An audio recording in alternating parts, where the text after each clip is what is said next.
Alright guys, so in this video we're going to talk about the Flexbox classes, Flexbox alignments, and there's quite a few, so we're going to go try to get through this quite quickly, but still try to explain it the best I can. So we have a div here, and in this div we have three other divs, which are the flex items. So this is going to be the flex row and the flex items. I haven't added the classes yet. Now I did add a little bit of styling up in the head here. I have this row HL for row highlight because I want the row to have a background, a gray background, and also a height. And then for item HL, for each flex item, I want to just put a border around it so you can clearly see it. So the only reason I'm adding these classes is so you can clearly see everything and what's going on. So I'm going to add those classes. So for the row, let's say row-HL. To be clear, this is a class I created. It has nothing to do with Bootstrap. Same thing with these call HLs. I'm sorry, not call HL, item HL. Okay, so let's just go like that and paste that in and save. Alright, so that's what it looks like by default without Flexbox, without anything. Now, to start a Flex container, what we need to do is add a class of dflex. Alright, so we're going to save that, and that'll automatically kind of align them this way. Okay, and we just want to put also a class of flex row.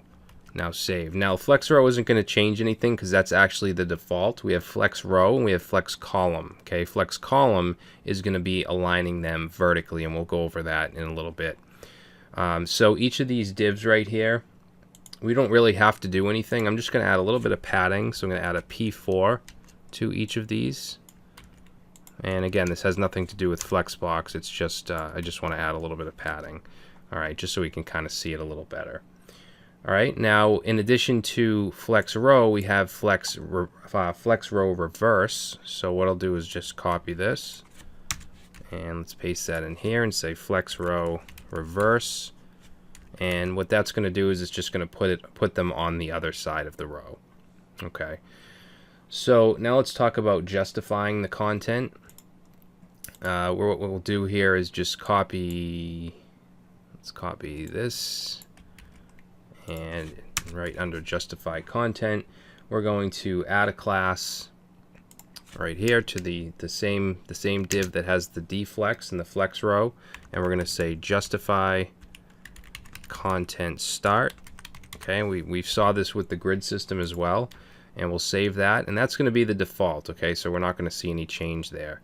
Now let's copy this, and for the next one, let's do content center and save. And you'll see that's going to actually align it to the center. And let's put some line breaks here. Okay, and then let's see, I'll copy this. And as you've probably guessed, we can do justify content end. Okay, and that's going to put them over there. We can also do justify content around. Okay, so it's going to put the spacing around. And then we can also do between. Okay, so same classes we used with the grid, same idea, we're just not using the grid system. So now let's look at vertical alignment. So what we'll do is go, let's see. Actually, before we do that, let's look at columns. So I'm just going to copy this. Now instead of flex row, we're going to use flex column. Okay, and I'm just going to get rid of the justify.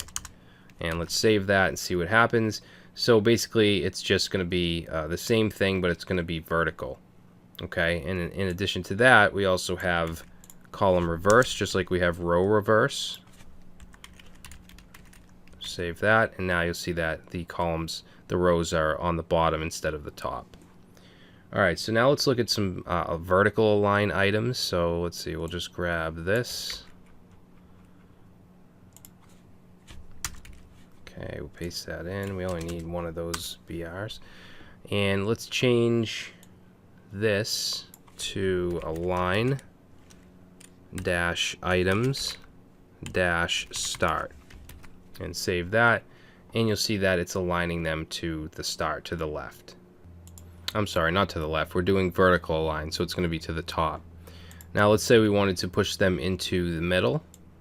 So what we'll do is copy this, and let's change this to center.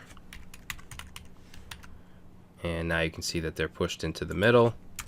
And we can also do end, align item end.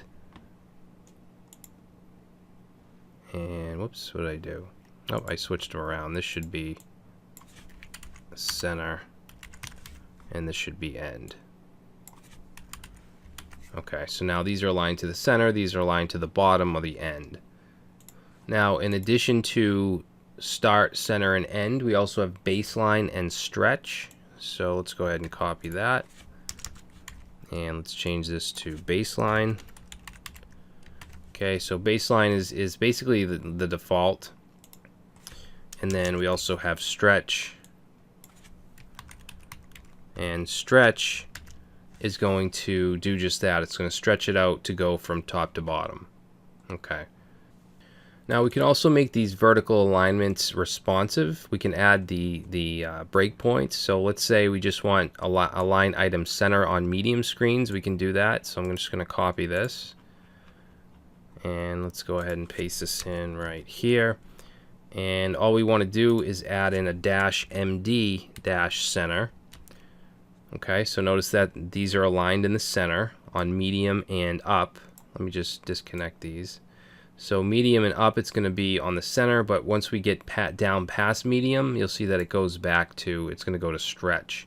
Now, if I wanted on the small screens for it to be at the end, then we could add another class of align -items -sm -end, and we'll save, and now you'll see they're at the end. So on small screens, it's at the end, medium and up, it's going to be in the center. Okay, and of course you can use different sizes and different alignments. Now we also have the align self.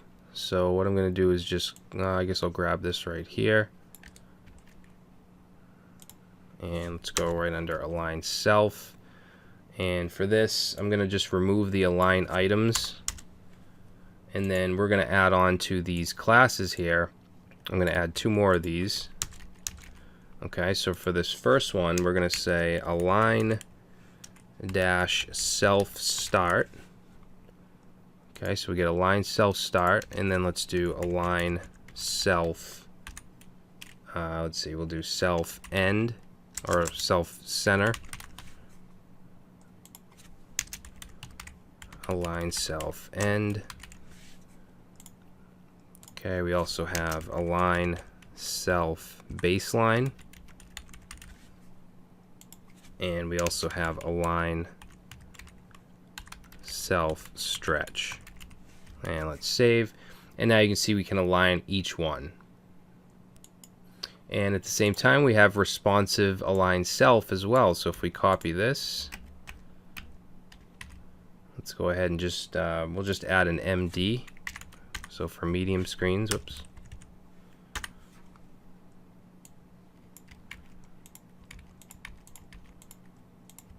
Okay, so we'll save that. So medium screens and up, but if we go down, you'll see that it all results back to stretch. All right, so that is Flexbox, flex items and alignments. These will come in very handy when you're trying to align elements on your page, on your projects and websites and applications. So that's it. In the next video, we're going to talk a little bit about auto margins in Flexbox and also ordering in Flexbox.